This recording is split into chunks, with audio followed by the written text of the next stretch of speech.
Welcome to the Fretboard Journal podcast. I am your host, Jason Verlinde. As always, that is John Rauhaus playing in the background. Thank you so much for tuning in. I'm going to keep this one exceptionally short because our second Chicago Fretboard Summit is less than a week away. The fun starts on August 24th, and I have a ton to do, and our guest today has a ton to do. Micah Bruce of Bruce Guitars returns to the Fretboard Journal podcast to talk about the instruments he's making for our guitar show, but also so much more. It's always fascinating hearing Micah. He is a kindred spirit. He takes on way too many projects. Many have said I've taken on way too many podcasts and magazines and projects over the years. He likes to keep busy. He is up to interesting things. And the guitar that he is going to be giving away, the new Jayne model from Bruce Guitars, is truly a sight to behold. I'm going to include some photos of it in the show notes, as well as on our Instagram and Facebook pages for this episode. Some lucky attendee of the Fretboard Summit is going to go home with that guitar, which is truly mind-boggling.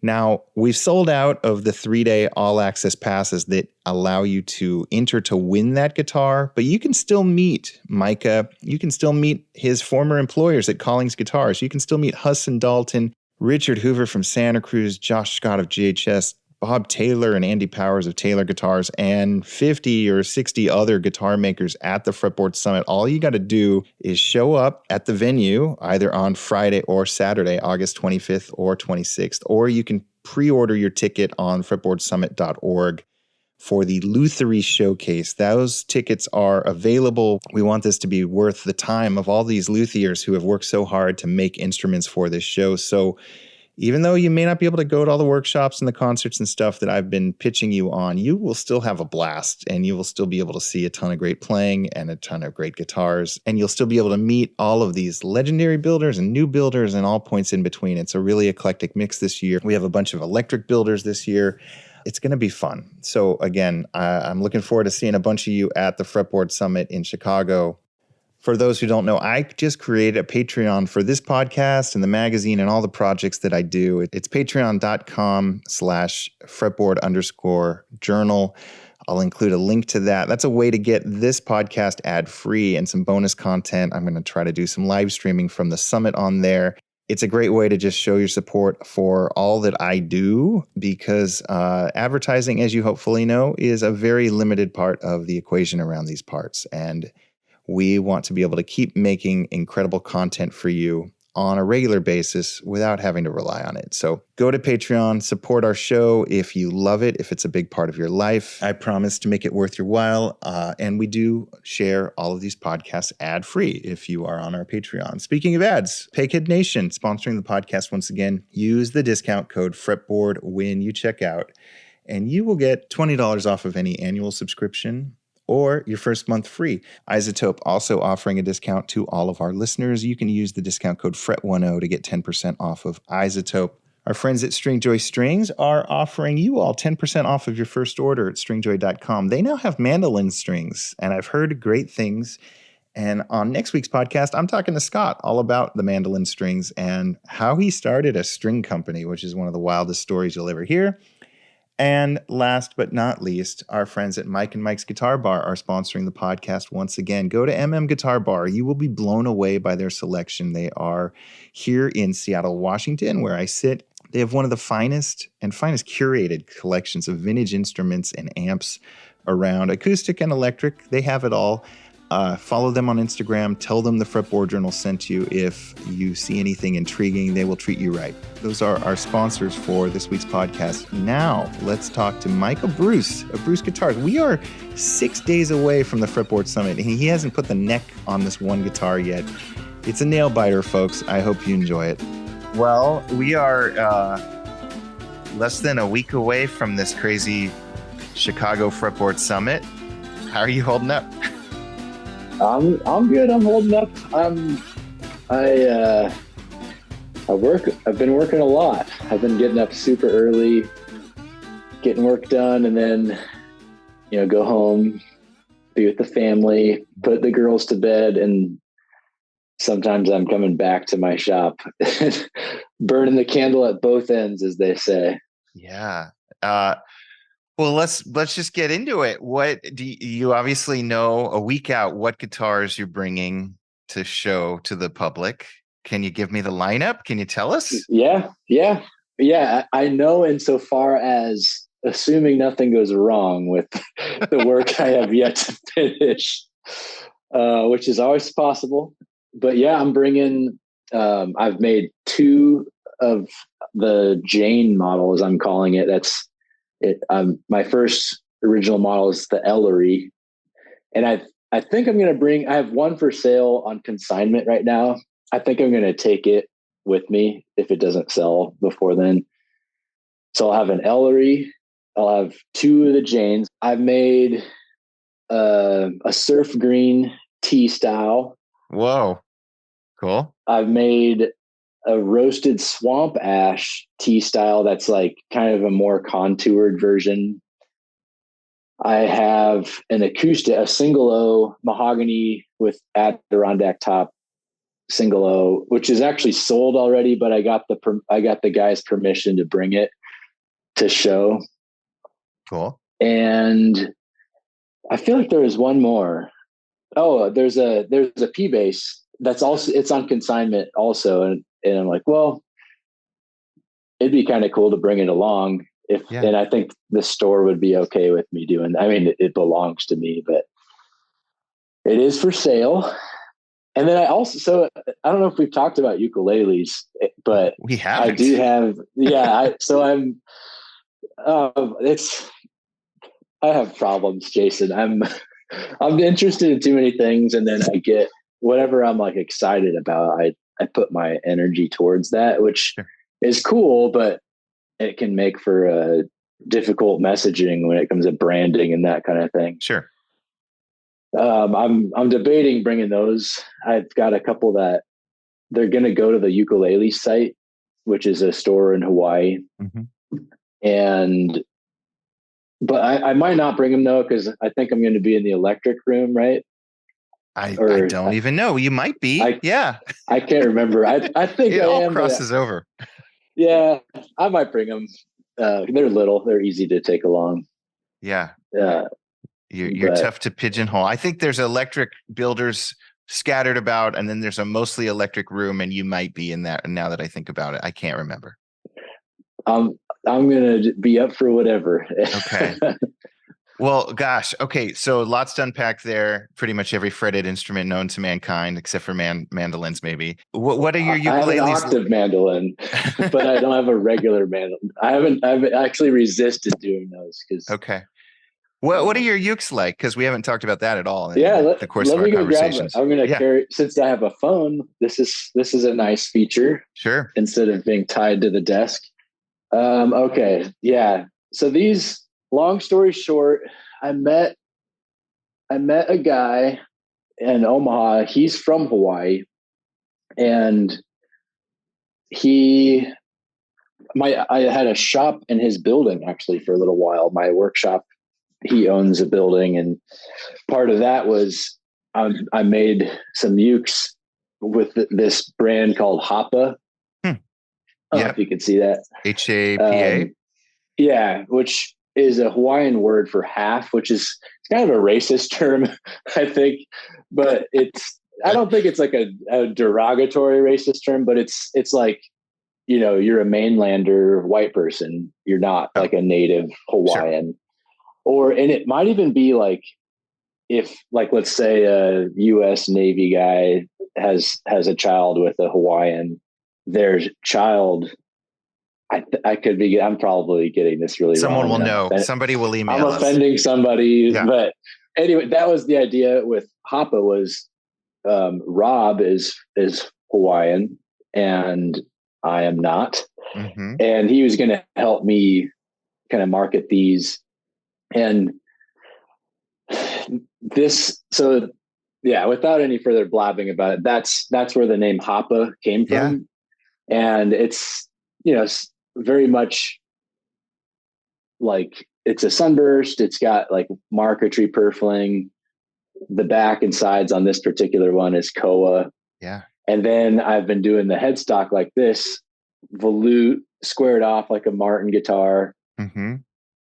And that's at least my approach, where it's like kind of like a miniature guitar, a lot more like the design features are more where I'm coming from, the guitar world. Okay. I'm not coming from like the classical nylon string world. Ukes are interesting. It's a fun, like there's a lot more freedom, kind of like electric guitars.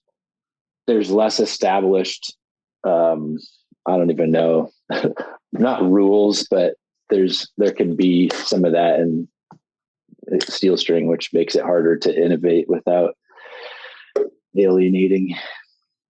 Yeah. But cool. yeah, so those, I'm not sure. I've talked with them. Should I keep on making it under that name, or should I just merge it all back to Bruce Guitars? Because it's just me. It's not like there's another, it's just me. But marketing, Yeah. I have no advice on this. It is I know a lot about ukes, and sadly I think I've got more like vintage ukes which have tanked in value. That's what I know in the last 15 years. Yeah, you're a uke guy. Is that like, are you like all the fretted instruments? I mean, I'm like you building. I'm into a lot of different stuff, and unlike you building, I'm not great at any of it. But I was, before the Fretboard Journal existed, we're going back now like 20 years. Michael Simmons and I put out a ukulele zine called the Ukulele Occasional, and that was the thing that got us in the door at Elderly Instruments and a few other dealers and stores, and kind of got our feet wet in the world of fretted instrument publishing, I guess. And then after 2 issues of that, we were like, it's time for us to broaden our horizons a little bit. And so the Fretboard Journal came along. Yeah, I knew there was a uke thing, but I couldn't remember that backstory. Yeah. The uke revival seems to happen every, I don't know. There's been a few, I feel like, in the last like 15 years, but we missed the boat on all the, the peaks we were too ahead of our time or something. I don't know. Yeah, 20 years was ahead of that curve. But yeah, when I was at Collings, the ukes were pretty booming. And that was 2011, 12, 13 or 14, they started doing Waterloo. Yep. Or somewhere in there. And then they quit doing ukes.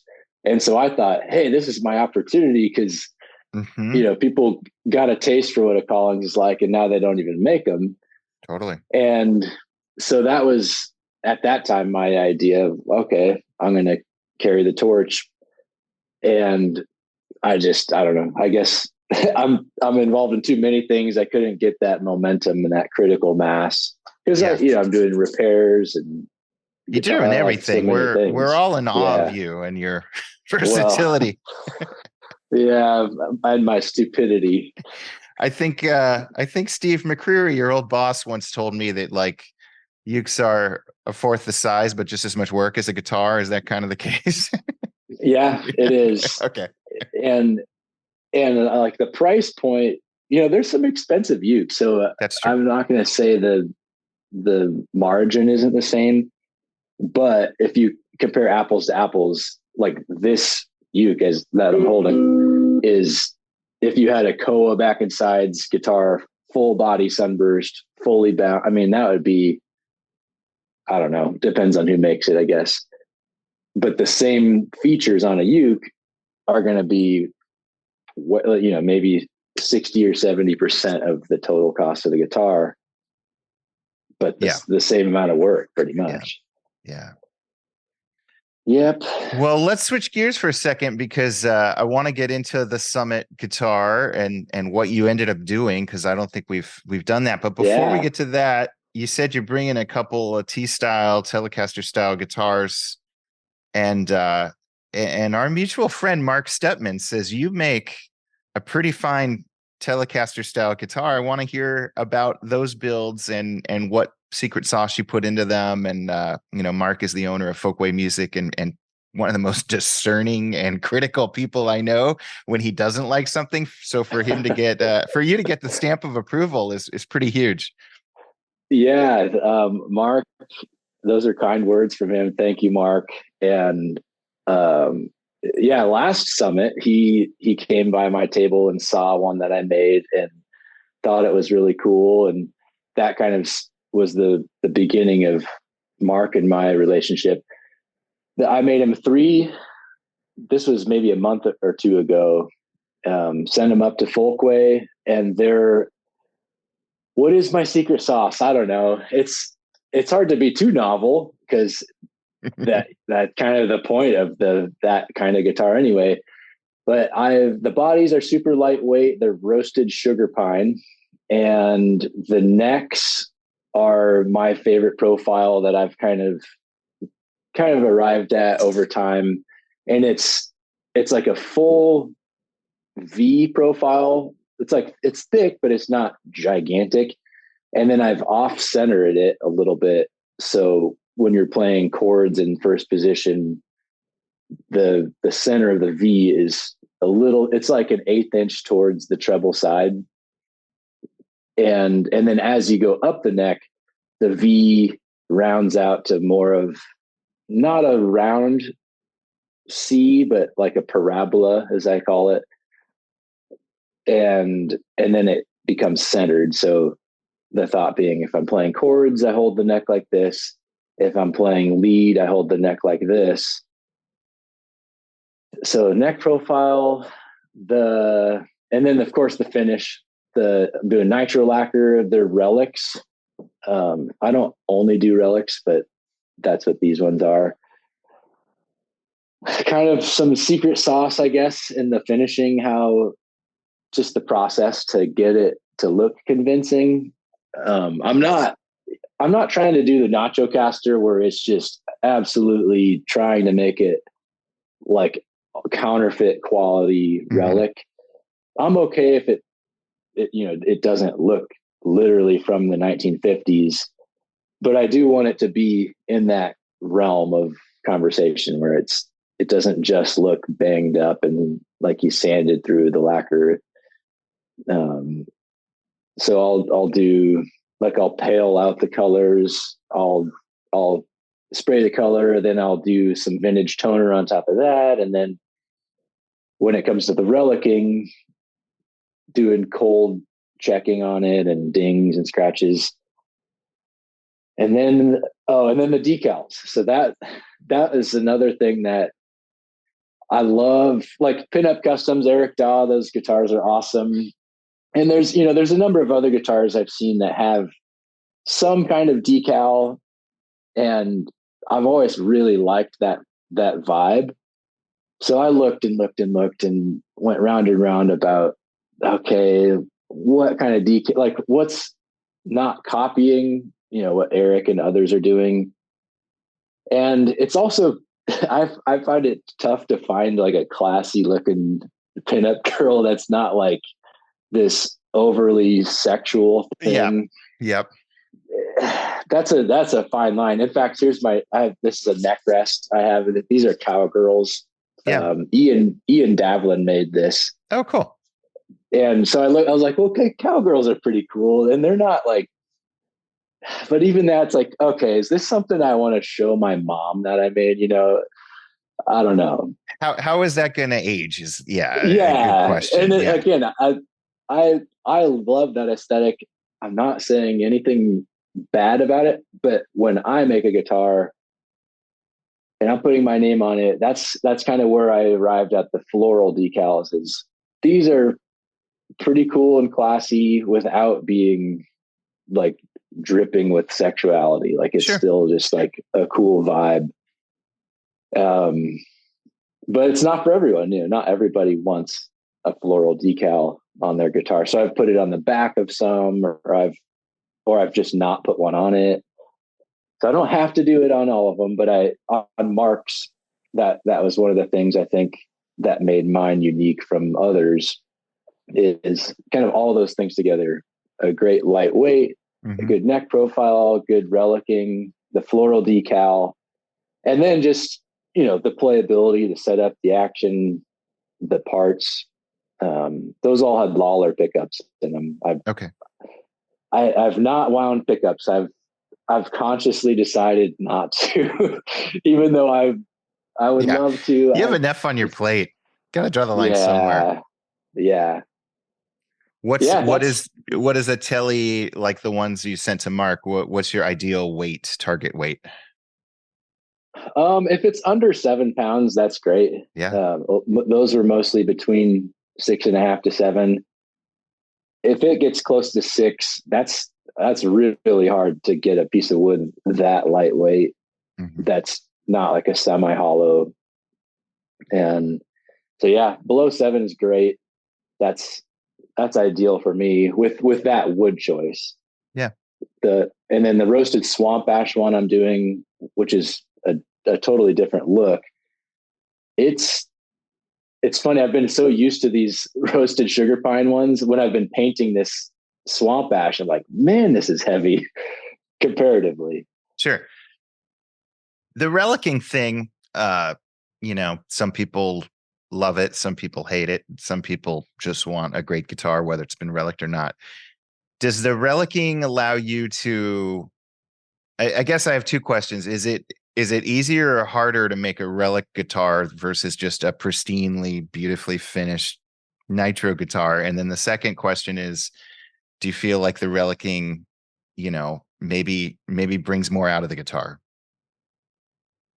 Oh, those are good questions that unanswerable almost. Okay. Although easier or harder, I think it's probably easier to build a relic guitar just in terms of having to be absolutely immaculate in the paint booth. So if I'm sanding it in an intermediate stage and just catch the corner of the paint, and now I've sanded through the color. If it's not a relic, that's like a heartbreaking moment. If it is a relic, it's not my favorite that I've accidentally done it where I might not have chosen to do it, but it's a little bit of a silver lining.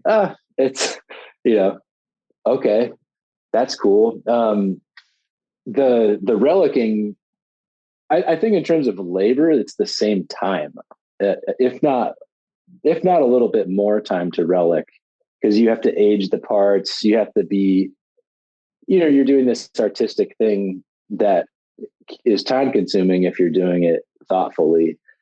Whereas a non-relic, yeah, it's hard to keep it perfect, but once you've done that, like put it together, you don't have to do the next step of aging it.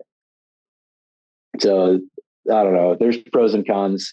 It probably is easier with the relic just because it's like walking a tightrope, but with a safety net of, if I fall off, the safety net it's a relic. Yeah.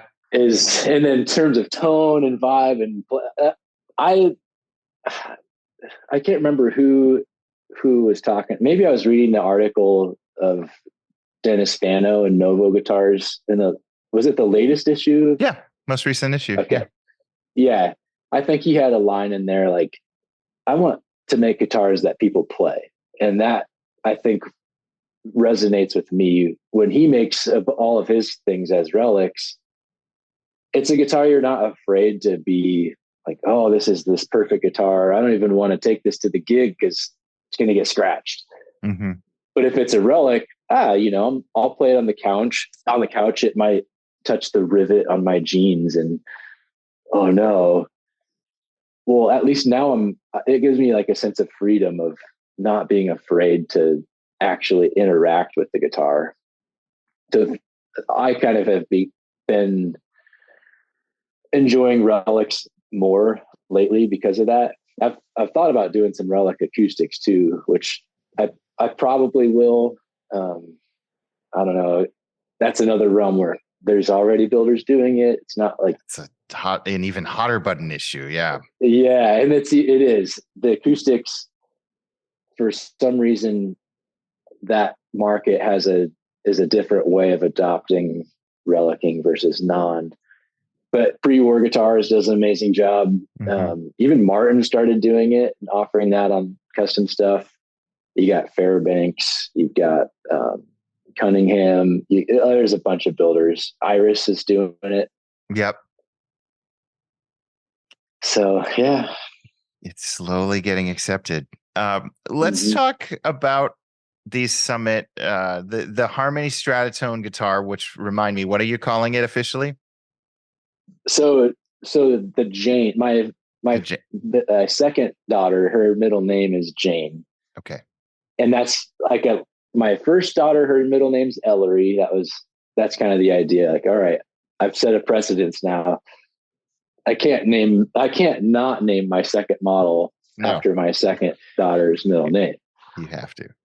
As And much as I love the Summit Tone name, y- I even went so far as making the logo and like, it's okay. You went classic, and that is the right way to go. And I wholeheartedly approve. So I can't even remember. We've done 3 or 4 of these calls. Like, I feel like the last time we talked was still kind of early in the stages of brainstorming. We talked about embedding a pickup possibly in the body. I started seeing on Instagram you were doing what looked to be more like a guitar bracing pattern in this sort of Harmony Stratotone uh, body template. You've done some videos of the pick guard and stuff that look incredible. So get us up to speed. Like, what will the finish Jayne be? yeah. So I don't know if I want to spoil it, but Oh, okay. um, I mean it's not like secret. I've showed it on the Instagram and stuff. The so yeah, the body is the top is X braced, but kind of in a it's like backwards looking if you look at the top. In fact, for the science, the what are you calling the Fretboard Summit science Science Fair. Yes. the science fair? I'm gonna brace another top and bring it with and just have it loose Oh, cool. Yeah. for like show and tell kind of. Yeah. So that'll be fun. Totally. Yeah, the top, it's I'm tapping on it. It's got resonance, but it's pretty thick Yeah. and it's flat. There's no radius to it, unlike like a flat top acoustic. So it's got bracing and a bridge plate inside, and that's where I'm going to put the K and K pickups. Okay. And I messed around. I probably spent, I don't know, too much time and Don't tell money me. on, Yeah. you don't want to know. I really wanted to have an integrated blend circuit, but I finally decided not to. So this is going to be a stereo jack.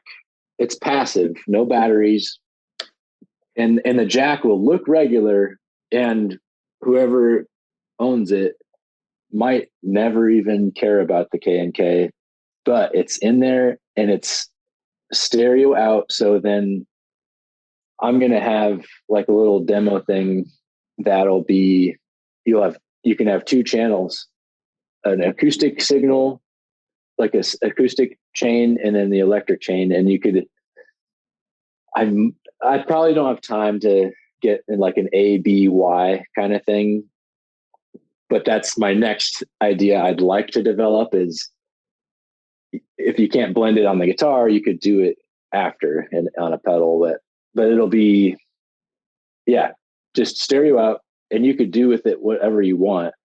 Keep them separate, not even use one or the other. And but I have yet to get a really good way of blending them, and so that's kind of is what it is. But yes, it will have electric pickups.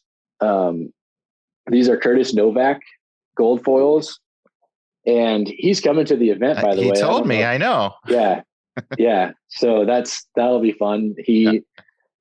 He he just really cares about those little details, and it really makes all the difference. So I've took his gold foil pickup and I cut the rivets off and I Yep. made my own little mounting plate, Oh man. and Mm-hmm. it looks really cool. Yes, it does. And so those are the pickups. Um, I've got it'll be trapeze tailpiece. I still need to make a bridge. Yeah, I better get to it. Yeah. And courtesy, I was like, I had a design in mind, and then I'm poking around on his website, and he has like reproduction bridge posts and thumb wheels of for Harmony bridges. And I've already got a thing going, but I'm like, man, I wish I would have seen that before I made these. I've got it drawn in CAD. But I don't know, just he has cool stuff. And then the back of the Stratotone is ugly. And I could not resist doing, like, I've got this beautiful wood, it looks sweet. I just had to do a sunburst. I couldn't resist. And that's probably the biggest departure aesthetically. So it's sunbursted back and sides. It does still have the same mounting with 3 screws. And then I've bursted the neck as well. It looks awesome. I've almost wanted to burst the top too, but I resisted because that is an important part of the look. Just the aged spruce top. That's pretty much it. It's the bracing's really cool. The inside looks amazing.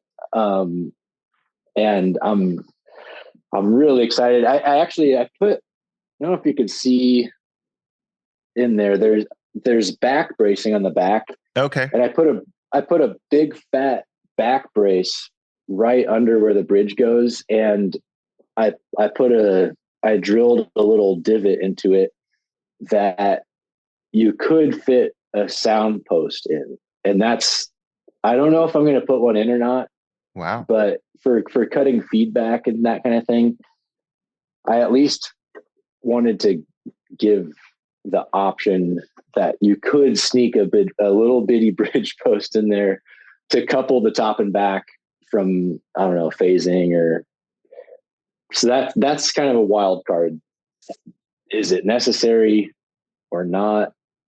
Even if you put it in there, is it doing very much? I don't know. Wow. Okay. Lots to figure out.